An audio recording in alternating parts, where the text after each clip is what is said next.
নমস্কার, নিউজ আরসিবিএস এ আপনাদের স্বাগত। আপনাদের সঙ্গে রয়েছে আমি সুলগ্না। বিস্তারিত খবরে আসবো, তার আগে চোখ রাখবো আজকের শিরোনামে। বিডিও অফিসের কর্মীকে মারধর, অস্ত্র দেখিয়ে লুটপাটের অভিযোগ, গ্রেপ্তার 3। ফের উঠে এলো সমাজের অমানবিক মুখ, পথ দুর্ঘটনার পর রাস্তায় পড়ে থেকে মৃত্যু যুবকের।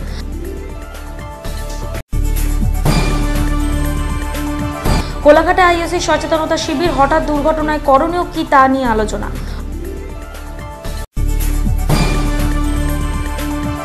28 আগস্টের বদলে 26 আগস্ট, বিভিন্ন কলেজে পালিত হলো টিএমসিপির প্রতিষ্ঠা দিবস।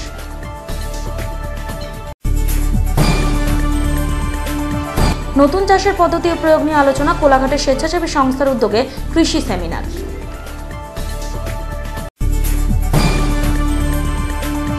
পারিবারিক অশান্তির জেরে কাটারি দিয়ে কুপিয়ে খুনের চেষ্টা, স্ত্রীকে গ্রেপ্তার স্বামী। কৃষ্ণ সাজক প্রতিযোগিতা অনুষ্ঠিত হলো তমলুকে, উদ্যোগে সংস্কার ভারতীর তমলুক শাখা। এলাম বিস্তারিত খবরে। নলহাটি বিডিও অফিসের কর্মীকে অপহরণ করে অস্ত্র দেখিয়ে লুটপাট ও মারধরের অভিযোগ। নন্দকুমার পুলিশের চেষ্টায় গ্রেপ্তার 3। মেচেদা থেকে গাড়িতে তুলে নন্দকুমারে গাড়ির মধ্যেই অস্ত্র দেখিয়ে ওই ব্যক্তির কাছ থেকে সমস্ত জিনিসপত্র নিয়ে তাকে মারধর করা হয় বলে অভিযোগ।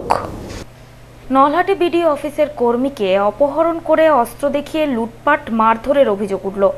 জানা গিয়েছে, নলহাটি বিডিও অফিসের কর্মী সন্দীপ মাইতি ডিউটি সেরে বৃহস্পতিবার রাতে ট্রেনে করে মেচেদা এসেছিলেন। তিনি মেচেদা বাস স্ট্যান্ডে অপেক্ষা করছিলেন গাড়ির জন্য। সেই সময় বৃষ্টির মধ্যে হঠাৎ কয়েকজন যুবক একটি গাড়ি নিয়ে তার সামনে এসে দাঁড়ায়। জোর করে গাড়িতে তুলে হলদিয়া মেচেদা 41 নম্বর জাতীয় সড়কে নন্দকুমারের কাছে গাড়িতে অস্ত্র দেখিয়ে সন্দীপবাবুর কাছে থাকা ল্যাপটপ, সোনার আংটি, বেশ কয়েকটি এটিএম কার্ড ও নগদ টাকা কেড়ে নিয়ে মারধর করে রাস্তায় ফেলে পালিয়ে যায় বলে অভিযোগ। নন্দকুমার পুলিশের নজরে বিষয়টি এলে পুলিশ অপহরণকারী গাড়িটির পিছু নিয়ে মোট 3 জনকে গ্রেফতার করে। ধৃতদের নাম সঞ্জয় দাস, বিমল দাস ও সৈয়দ ইকবাল। শুক্রবার তাদের তমলুক জেলা আদালতে তোলা হয়।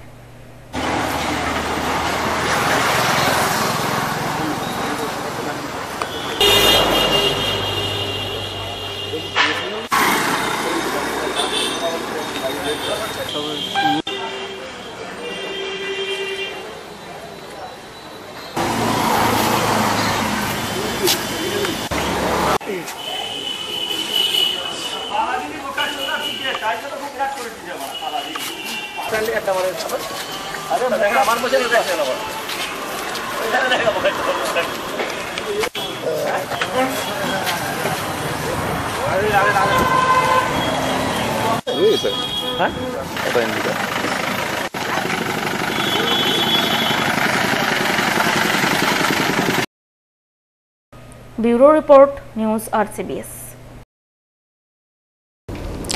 পথে 2 ঘন্টা পড়ে রইলেন আহত অজ্ঞাত পরিচয় যুবক। কোলাঘাট থানার শান্তিপুর গ্রামের হলদিয়া মেচেদা রাজ্য সড়কের ঘটনা। শুক্রবার দুপুরে এই দুর্ঘটনা ঘটার পর পথেই পড়ে থাকেন যুবক। পরে তার মৃতদেহ উদ্ধার করে পুলিশ। ফের সমাজের অমানবিক মুখ, এবার পূর্ব মেদিনীপুর জেলার কোলাঘাট থানার শান্তিপুর গ্রাম। হলদিয়া মেচেদা রাজ্য সড়কে শুক্রবার দুপুরে গাড়ির ধাক্কায় আহত হন এক যুবক। প্রায় ঘন্টা দুয়েক আহত অবস্থায় পড়ে থাকার পরেও তার দিকে সাহায্যের হাত বাড়িয়ে দেননি কেউই। পথেই মৃত্যু হয় আহত যুবকের। পরে পুলিশ এসে দেহটি উদ্ধার করে। যুবকের পরিচয় জানা যায়নি।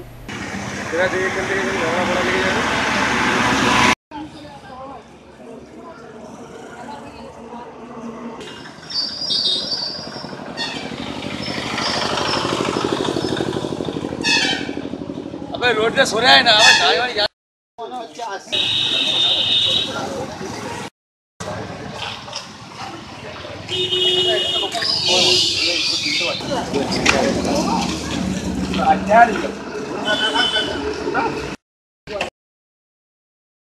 জাহাঙ্গীর বাদশার রিপোর্ট, নিউজ আরসিবিএস। কোলাঘাটে অনুষ্ঠিত হলো আইওসির সচেতনতা শিবির। মাটির মধ্যে থাকা পেট্রোল পাইপ ফেটে দুর্ঘটনা ঘটলে স্থানীয়দের কি করা উচিত তা নিয়েই আলোচনা করা হয় এই সচেতনতা শিবিরে। হলদিয়া থেকে বিহারের বারাউনি পর্যন্ত দীর্ঘ কয়েক হাজার পথ বিস্তৃত আইওসির পেট্রোল পাইপ। মাটির ভেতর দিয়ে গিয়েছে পাইপ। হঠাৎ দুর্ঘটনা ঘটলে করণীয় কি পদক্ষেপ নিতে হবে, সাধারণ মানুষকে এ বিষয়ে সচেতন করার জন্য বছরের বিভিন্ন সময়ে আইওসির তরফ থেকে সচেতনতা শিবির করা হয়। পরিবেশ সচেতনতা এবং পাইপলাইন সুরক্ষা সম্বন্ধিত সচেতনতা শিবিরের জন্য এখানকার গ্রামের লোকজনের মধ্যে আমরা এই ব্যাপারটা পাইপলাইনের সুরক্ষা সম্বন্ধীয় ব্যাপারগুলো বোঝানোর চেষ্টা করেছি যথাসাধ্য, এবং গাছ লাগানো এবং গাছ তার উপকারিতা সেই সম্বন্ধিত ব্যাপারগুলো বোঝানোর চেষ্টা করেছি। কি করবেন এবং কি করবেন না, পাইপলাইনে আগুন লেগে গেলে বা পাইপলাইন লিকেজ হয়ে গেলে সেই ব্যাপারগুলোতে আমরা ওনাদেরকে বোঝানোর চেষ্টা করেছি এবং তারা অত্যন্ত মনোযোগের সহকারেই আমাদের বক্তব্য শুনেছেন। বৃহস্পতিবার কোলাঘাটের পয়া গ্রামে আইওসির তরফ থেকে একটি সচেতনতা শিবির অনুষ্ঠিত হয়। প্রথম কথা, ভয় পাওয়ার কিছু নেই। পাইপলাইন আজকের নয়, প্রায় 50 বছরের, মোর দেন 50 ইয়ার্স হয়ে গেছে পাইপলাইনের বয়স। আমরা টাইম টু টাইম এর শিডিউল মেনটেনেন্স করি। প্রত্যেক বছর কিছু স্ট্রেচ ধরে তার কোটিং র্যাপিংয়ের ব্যবস্থা করি যাতে করে পাইপলাইনে লিকেজ বা বাস্ট এই ধরনের ব্যাপারগুলো না হয়। তা সত্ত্বেও আনওয়ান্টেড যে কোনো কারণে, ধরুন কোনো ক্যানেলের এক্সকাভেশনের জন্য ইরিগেশন দপ্তর থেকে বাই চান্স যদি আমাদেরকে না জানিয়ে খোঁড়াখুড়ি করতে গিয়ে যদি পাইপলাইন ড্যামেজ হয়, বা কোনো আরওডব্লিউর মধ্যে কোথাও খোঁড়াখুড়ি করতে গিয়ে যদি পাইপলাইন ড্যামেজ হয়, সেক্ষেত্রে যদি লিকেজ হয়ে যায়, সেক্ষেত্রে কিছু করার থাকে না। সেক্ষেত্রে আমাদের আলটিমেটলি আমাদের ডিপার্টমেন্ট এসে পাইপলাইন রিপেয়ার করবে, তারপরেই পাইপলাইন রেস্টোর হবে। তো সেই সময় কি করণীয় জনকে, সেই ব্যাপারেই আমরা সচেতনতা দেওয়ার চেষ্টা করেছি।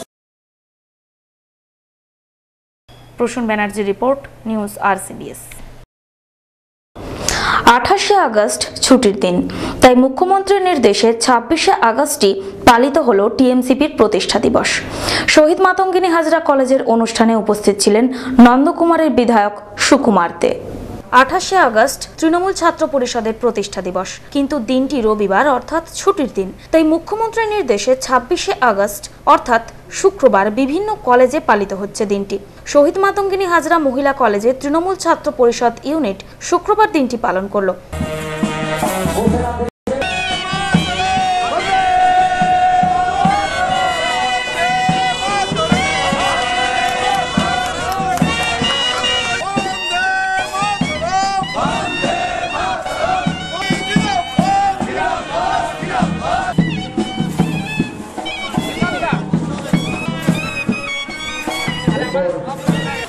এরপরে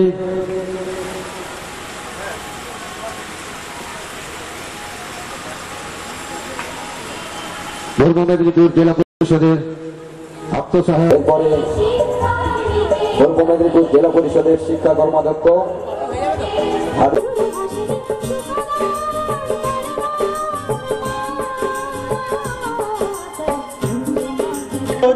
যেভাবে মানুষের অসুখ বৃদ্ধি হচ্ছে, সেখান থেকে আজকে আমাদের নিরাপত্তা দেওয়ার জন্য এই সেফ ড্রাইভ সেভ লাইফ পতাকা উত্তোলনের পাশাপাশি নানাবিধ সাংস্কৃতিক অনুষ্ঠানেরও আয়োজন করা হয়েছিল।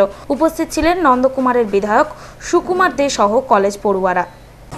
আজকে সারা পশ্চিমবাংলার তৃণমূল ছাত্র পরিষদের পক্ষ থেকে আজকের দিনটি তৃণমূল প্রতিষ্ঠা দিবস হিসাবে উদযাপন করা হচ্ছে।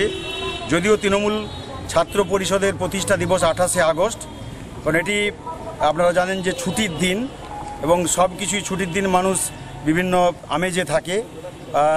স্কুল কলেজে ছাত্রছাত্রীরা নিশ্চয়ই কলেজে আসবে না ছুটির দিন, তাই ছাত্রছাত্রীদের উদ্দেশ্যেই কিন্তু এই তৃণমূল ছাত্র পরিষদের প্রতিষ্ঠা দিবস। তাই ওয়ার্কিং ডেতে অর্থাৎ শুক্রবার আজকের দিনটি মমতা বন্দ্যোপাধ্যায় ঘোষণা করেছেন যে প্রতিটি কলেজে কলেজে আজকে তৃণমূল ছাত্র পরিষদের তার পতাকা উত্তোলনের মধ্য দিয়ে আজকের দিনটি যথাযোগ্য মর্যাদার সঙ্গে পালন করার জন্য, এবং প্রতিটি কলেজের ছাত্রছাত্রীদের বলেছেন যে গান্ধী মূর্তির পাদদেশ কলকাতাতে ধর্মতলাতে, সেখানে যে সমাবেশের ডাক দিয়েছেন সেখানে যাওয়ার জন্য। পুলক বেরার রিপোর্ট, নিউজ RCBS। চাষে উন্নত প্রযুক্তির ব্যবহার নিয়ে একটি সেমিনার অনুষ্ঠিত হলো। একটি স্বেচ্ছাসেবী সংস্থার উদ্যোগে অনুষ্ঠিত হলো সেমিনারটি। প্রায় 70 জন সেমিনারে অংশগ্রহণ করেন। চাষের জেলা বলে সুবিদিত পূর্ব মেদিনীপুর। সবজি, ফুল, ফল, পান সহ অনেক কিছুই চাষ হয় এই জেলায়। চাষের ক্ষেত্রে নতুন পদ্ধতির প্রয়োগ কি হতে পারে, অন্যান্য রাজ্যেই বা চাষের জন্য কি ব্যবহার করা হয়, তা নিয়েই একটি সেমিনারের আয়োজন করা হলো। পূর্ব মেদিনীপুর এবং পার্ট অফ পশ্চিম মেদিনীপুরে যে সমস্ত প্রগতিশীল চাষিরা আছেন, বিভিন্ন ফসলের চাষ করে থাকেন, সেই সব চাষের সমস্যা এবং তাদেরকে উদ্বুদ্ধ করার জন্য তিনি টেকনিক্যাল ডাইরেক্টর ডক্টর অনিল আহারি, উনি বোম্বে থেকে ওনাকে নিয়ে আসা হয়েছে। এখানে প্রগতিশীল চাষিদের এই সমস্যা, কিছু সমস্যা, চাষের সমস্যা যাতে সমাধান করা যায় এবং বেশি কিছু করে প্রোডাকশন বেশি করে করতে পারেন, তার টেকনোলজি যাতে এখানে উনি উদ্দেশ্য করে এখানে বিবরণ দিলেন। একটি স্বেচ্ছাসেবী সংস্থা এই সেমিনারের আয়োজন করেন। প্রায় 70 জন অংশগ্রহণ করেন সেমিনারে। এখানে মেনলি এখানে যেটা, যেহেতু ফুলের এলাকা আমাদের বেশ করেই করা হয়েছে, মেনলি সমস্ত রকমের যারা ফুল চাষ করেন, জবা, চন্দ্রমল্লিকা, বেল ফুল এবং রজনীগন্ধা, এই সমস্ত বা গাঁদা ফুল যারা চাষি আছেন সেই সমস্ত ফুলের সম্পর্কে উনি বলেছেন। এবং এখানে আরও কিছু বেশ ভালো জায়গা যেটা হচ্ছে পানের, তমলুক এবং খেজুরি, নন্দীগ্রাম ওপাশ থেকে চাষি এসছেন যারা পানের সম্পর্কে, ওনারা পানের সম্পর্কে ডিটেলস করেছেন। এবং কিছু কিছু পশ্চিম মেদিনীপুরে যেমন দাসপুর টাসপুর ওদিক থেকে এসছেন, ডেবরা থেকে এসছেন যারা সবজি চাষ করে থাকেন, সেই সবজি চাষের সম্পর্কে উনি এটা অনেক কিছু বুঝিয়ে তাদেরকে ভালোভাবে যাতে কীভাবে করলে চাষে লাভবান হওয়া যায় তার উনি টেকনোলজি বলে দিয়েছেন। প্রসূন ব্যানার্জির রিপোর্ট, নিউজ RCBS। পারিবারিক অশান্তির জেরে কাটারি দিয়ে কুপিয়ে খুনের ঘটনায় চাঞ্চল্য ছড়ালো মহিষাদলে। ঘাতক স্বামীকে গ্রেফতার করা হয়। আহত স্ত্রীকে স্থানীয় মানুষ উদ্ধার করে চিকিৎসার জন্য নিয়ে যায়। স্থানীয়রাই পুলিশকে খবর দিয়ে স্বামীকে পুলিশের হাতে তুলে দেয়। পারিবারিক অশান্তির কারণে কাটারি দিয়ে কুপিয়ে খুনের চেষ্টার ঘটনায় চাঞ্চল্য ছড়ালো মহিষাদল থানার পূর্ব শ্রীরামপুর গ্রামে। ঘাতক স্বামী গৌরহরি শাসমলকে মহিষাদল থানার পুলিশ গ্রেপ্তার করে।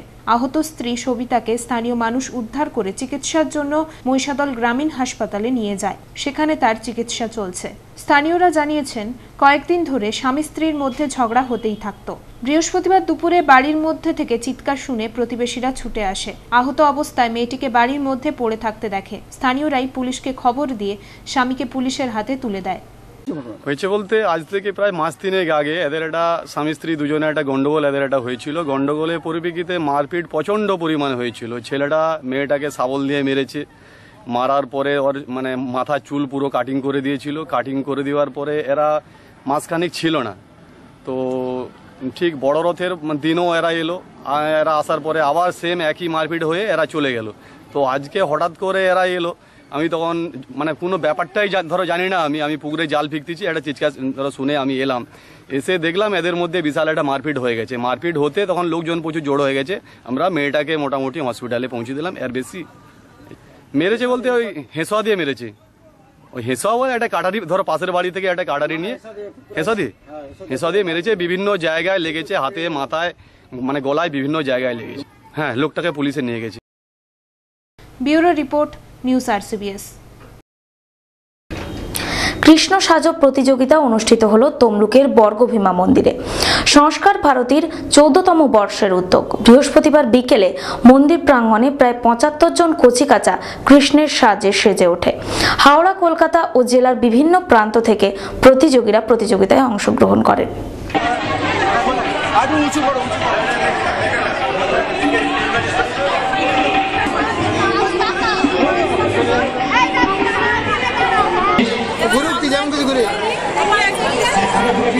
তমলুক শাখা, সংস্কার ভারতী তমলুক শাখার পক্ষ থেকে এটা 14th বর্ষ এই কৃষ্ণ সাজো প্রতিযোগিতা। বিগত কয়েক বছর আমরা এই দিনটিতে, এই শুভ দিনটিতে, শুভ বিকেলে এই অনুষ্ঠানটি আমরা পালন করে থাকি। ছোটো ছোটো কচিকাঁচাদের নিয়ে এই কৃষ্ণ সাজো প্রতিযোগিতা প্রতি বছরই আমরা এটা করে থাকি। এই 14th বর্ষে আমরা ভীষণ ভালো সাড়া পেয়েছি। সবাই খুব সুন্দরভাবে আমাদের সহযোগিতা করছেন। প্রতিযোগিতা আসছে 75 জন প্রতিযোগী এই অনুষ্ঠানে অংশগ্রহণ করেছে।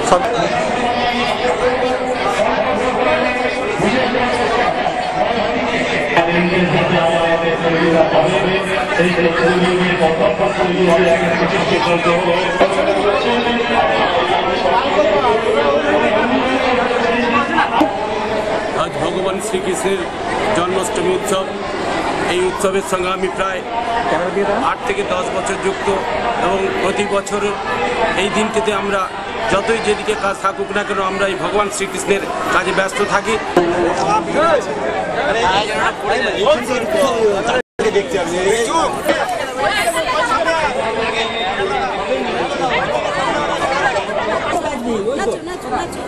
বাইরে